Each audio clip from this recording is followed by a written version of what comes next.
Se você é engenheiro, arquiteto ou profissional da construção civil e está pensando em abrir uma empresa, saiba que essa pode ser uma das melhores decisões da sua vida. E se você quer saber qual a diferença entre trabalhar como pessoa física ou trabalhar como pessoa jurídica, fica aqui que nesse vídeo a gente vai te contar um pouco mais sobre isso.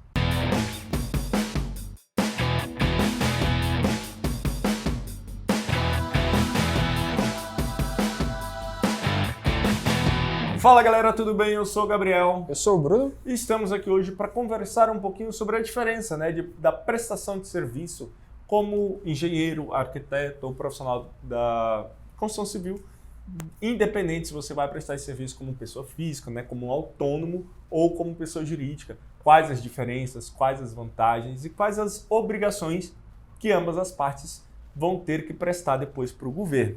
Mas antes disso, eu já quero que você se inscreva aqui no nosso canal do YouTube. Se você está ouvindo a gente por algum agregador de podcast, não se esqueça de se inscrever no nosso podcast, de avaliar também, que vai ajudar muito o nosso trabalho.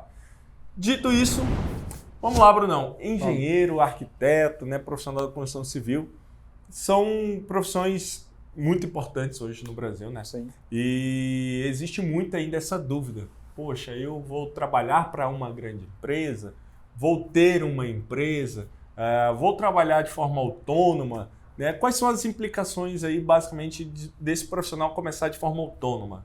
O primeiro ponto que a gente tem que enxergar é qual é o valor, que ele vai faturar durante o ano, Gabriel?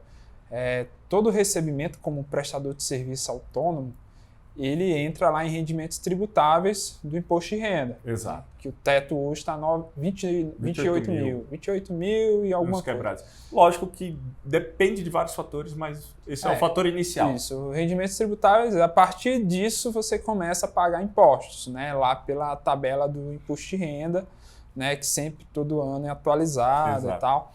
E, enfim, o principal ponto nosso aqui é saber em que momento, em que geralmente todo mundo começa como prestador de serviço autônomo, geral, os arquitetos, os engenheiros. O prestador de serviço da construção civil começa ali como um autônomo, mas aí fica a dúvida em que momento é importante virar a chave. Ter um CNPJ. A princípio, assim, que a gente já descarta logo, é que se você for faturar até 28 mil no ano, você pode ficar lá na pessoa física mesmo, como autônomo. Exato. A partir daí, a partir dos 28 mil, aí começa a se fazer os cálculos para a gente entender se faz sentido já uma migração para uma pessoa jurídica. Cara, lembrando que assim, hoje em dia dificilmente um arquiteto ou um engenheiro ganha menos que 28 mil por ano. 28 mil muito difícil. 2 mil e pouco por mês. É um valor bem irrisório, assim. Então, tendo já isso como parâmetro, quase, óbvio que toda situação é uma situação a ser analisada, mas em quase todo cenário vai ser melhor ir para a pessoa jurídica, Sim, quais seriam as obrigações, quais as implicações de ter uma pessoa jurídica nesse cenário? Show de bola. Passando dos 28 mil, só um parênteses, a gente está pós-eleições aqui, 2022, Isso. E a promessa do candidato que foi eleito, ele prometeu ajustar a tabela de imposto de renda a partir de 5 mil reais por mês, então dá o quê? 60 mil. Então ela sairia de 28 mil por ano para 60. Então, se ele cumprir a promessa, talvez no momento desse vídeo a gente estaria falando aí mais ou menos de 60 mil. Mas é bom você estar de olho aí no teto de isenção da tabela de imposto de renda, tabela progressiva de imposto de renda da pessoa física. Eu vou deixar o link aqui embaixo do site da Receita Federal, que que aí você pode ver. Atualizado, que daí você já faz o Google e tal. É importante entender, Gabriel, também que assim, dentro do âmbito da prestação de serviço do autônomo, a pessoa física, quando ele presta serviço para uma outra pessoa física, essa pessoa, o tomador de serviço, ela tem a obrigação de reter o INSS por lei. Basicamente, o Estado não tem como fiscalizar esses pagamentos de INSS dos prestadores de serviço autônomo, então ela passa a responsabilidade para o tomador de serviço. Exatamente. Então, quando ela faz isso, a pessoa física, ela informa para a Receita Federal que reteve esse valor, e aí a Receita pode cruzar essa informação com a tua declaração de imposto de renda. Então, sei lá, você vai numa obra, presta um serviço de uma obra de 100 mil reais para construir algo, né?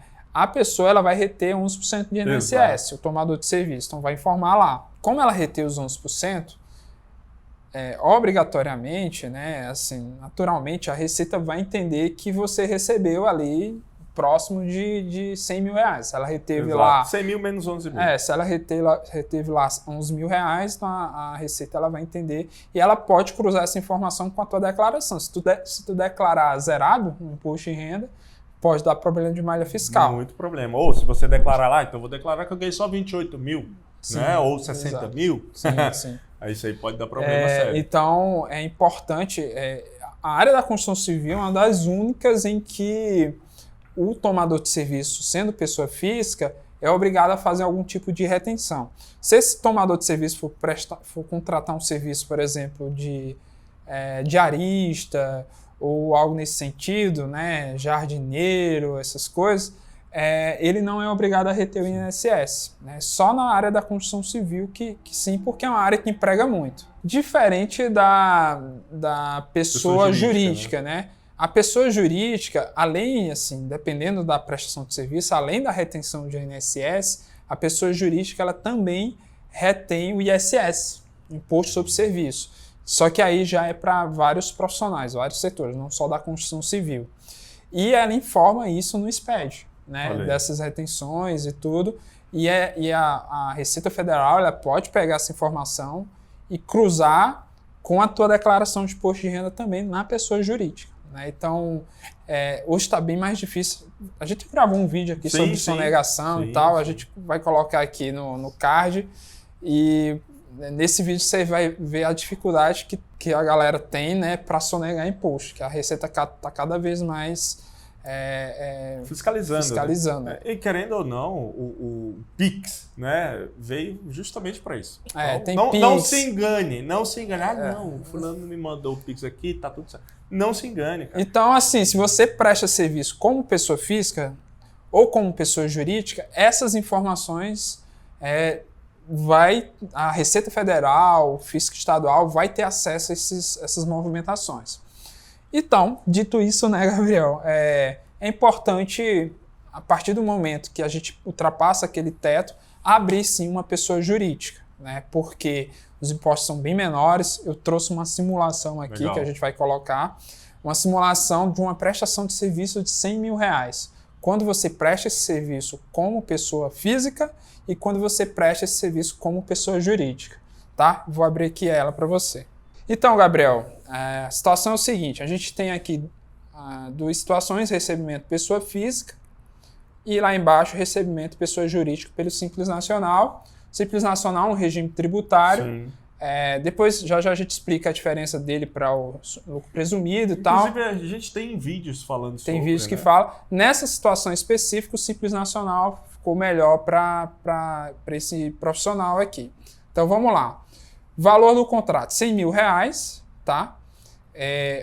O INSS, o tomador de serviço, quem está contratando, vai reter 11%. Então, vai reter 11% desses 100 mil. Só que esse valor se limita ao teto de contribuição da Previdência, exatamente, que hoje é de R$ 7.087,22. R$ 7.087. Então, até a presente data, né? A gente pega os 7.087 vezes 12, multiplica por 11%, esse é o que é o máximo que você vai poder contribuir. Sim. Então, no caso aí, deu 9.355 a contribuição dele no ano, tá? E aí a gente vem aqui pro ISS, que é o Imposto sobre Serviço. Esse imposto ele vai para a prefeitura, é um imposto que é a prefeitura que arrecada, e você, como prestador de serviço autônomo, tem que fazer tem que pagar esse imposto. Vai lá na prefeitura, faz um cadastro e paga o ISS. Imposto de renda da pessoa física é o valor que vai entrar lá em rendimentos tributáveis da tua declaração de imposto de renda. Então, como está passando do teto, que é de 4.664, então você vai pagar 27,5 em cima desses 100 mil reais. Exato. Somando tudo, aí a gente tem aí R$ 41.855 Então, ou seja, aproximadamente 40%, né? Isso, 40%. É por isso que tem aquela frase que a gente trabalha para o governo, né? Até maio e depois passa a trabalhar para a gente. E maio é justamente 40% do ano. Então, ele vai pagar em torno de 40%, 42%. O total dos tributos, né? Somando ISS, Imposto sobre Serviço e o Imposto sobre Pessoa Física, Imposto de Renda sobre a Pessoa Física. Lembrando, Gabriel, que ele vai estar nessa situação tendo uma cobertura previdenciária pelo teto. Sim. Né? Pelo teto. Mais de R$7.000. R$7.000. Ou seja, se esse profissional, se você é engenheiro, arquiteto, né, por exemplo, quem é mulher tem acesso a auxílio maternidade, auxílio doença, vai estar contribuindo para aposentadoria, então ele vai estar coberto pelo teto do INSS. E assim, Deus o livre, você ter ali algum acidente de trabalho, né?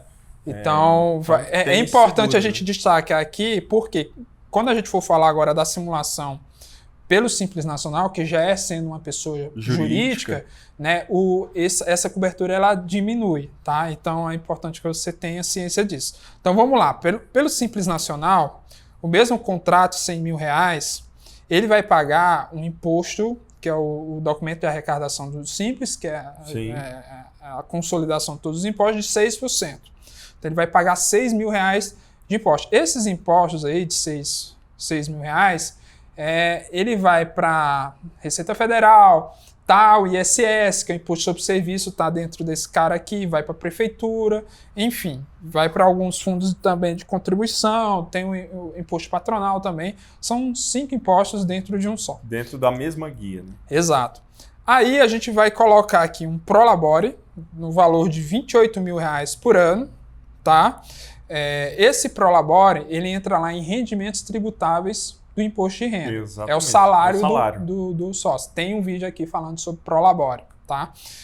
Então, sobre esse Prolabore, Gabriel, vai incidir 11% do INSS sobre esse cara, sobre esses 28 mil. Então, a gente colocou aqui 3.080, beleza? Legal. Então, de um faturamento de 100 mil, ele vai pagar R$6.000 de imposto, que é o DAS, e 3.080 de previdência, que é o Prolabore. Lembrando que, como autônomo ali, ele contribuiria numa base de cálculo de presunção do INSS de R$7.000, né? Isso. Aqui ele vai estar contribuindo... Ele está na base de 2.300. Isso, que fica abaixo do teto de isenção do imposto de renda. E aí, lembrando, Gabriel, que esses 28 mil, que é o Prolabore, como se fosse o salário, ele vai entrar lá em rendimentos tributáveis do imposto de renda, que até 28 mil quebrados, alguns eu vou colocar aqui na tela, ele é isento. Não paga. Então ele não pagaria imposto de renda nessa situação aqui. Então o que ele vai pagar? O DAS, 6 mil, INSS, 3.080 no ano, e a gente colocou aqui algumas despesas operacionais, são despesas com contabilidade, certificado digital, o que ele gastaria, por exemplo, contratando um serviço da Facility aqui, o custo dele anual. Então ele vai pagar aproximadamente aí R$10.000, juntando imposto, previdência, despesas operacionais, R$10.000, sobra 90, né? No caixa da empresa. Sim. Esses 90 mil, ele vai separar 28 mil, que é o Prolabore, que vai entrar lá em rendimentos tributáveis. Os outros 62 vai jogar lá em rendimentos não tributáveis, que são os pagamentos dos dividendos, os dividendos da empresa, hoje é isento. Exato. Tá? E só para deixar claro, essas contas aqui a gente está fazendo bem aproximado assim para ficar de fácil entendimento, tá? Sim. Porque com certeza vai ter um outro ali no comentário, mas não é 10 mil, é 10.500. Isso, conta beleza, pô. Aqui para ficar didático de forma simples, tá? Se você quer um cálculo aprofundado e ter certeza de cada centavo, entre em contato aqui com a gente, que vai ser um prazer a gente fazer um planejamento. E é importante a gente entender, porque às vezes a pessoa o profissional tem outros rendimentos, então isso tem que ser considerado. Com certeza. Então tem que entrar em contato para a gente saber as outras variáveis. Isso aqui é mais algo para você ter uma noção. Entender a lógica, o sistema, como é que funciona, né? Exato. E aí, então ele vai receber lá 28 mil em rendimentos tributáveis, não vai pagar imposto de renda, vai receber 62 mil de dividendos, que também é isento. Então, a operação como um todo vai pagar 10% de imposto. Em um cenário você recebe 60% livre, no outro cenário você recebe 90% livre, ou seja, 30% a mais aí que você deixaria na mão de um governo, né, que você fica, enfim, a depender de como ele vai utilizar isso ou não para você. É por isso que, assim, governos totalitários, né, eles não gostam desse tipo de estratégia, né? Lógico. E, Gabriel, assim, se a gente puder destacar a única desvantagem de você ser uma pessoa jurídica ou abrir uma empresa, seria a questão do INSS. Sim. Porque aí, nesse caso, 28 mil, a gente fez as contas aqui, vai ter uma contribuição de mais ou menos 2.300, exatamente. Então, esse vai ser o valor que você vai estar coberto pela Previdência Social. Exato. Então, no caso de gravidez, no caso de acidente e tal, esse é o valor da tua cobertura ou a contribuição de aposentadoria e não mais aqueles 7 mil e pouco na primeira situação lá como pessoa física. Essa é a desvantagem. Que mesmo que você contribua com o teto, você não vai receber o teto quando você se aposentar. Mesmo que você contribua com 2.333, você não vai receber esse valor quando se aposentar. É mais ou menos ali metade desse valor, tá? E mesmo contribuindo no teto também, lá de 7 mil, não vai receber os 7 mil. Assim, é bem difícil. É bem difícil esse cálculo, é bem sazonal. Então, nesse aspecto, assim, por um lado pode ser uma desvantagem, mas por outro você pode ver isso como uma vantagem. Sim. Né? Porque você pode estar, por exemplo, de 7 mil para 2 mil, 5 mil de diferença. Você pode pegar esses 5 mil, cara, e aplicar na Previdência Privada.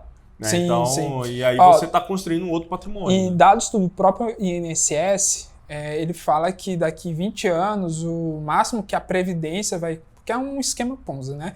O máximo que a Previdência vai conseguir pagar é algo em torno de 2 ou 3 salários mínimos. Então não adianta você estar contribuindo em algo em torno de 5 ou 6, porque, do ponto de vista lógico, matemático, a Previdência não vai conseguir pagar isso daqui a 20 anos. Não vai. Concluído, melhor você ter uma empresa, né, cara? Você vai receber mais, né? Vai chegar mais dinheiro na sua mão. Muita gente pode pensar assim, putz, mas é mais dor de cabeça, tem que emitir nota. Cara, não é. É algo bem simples.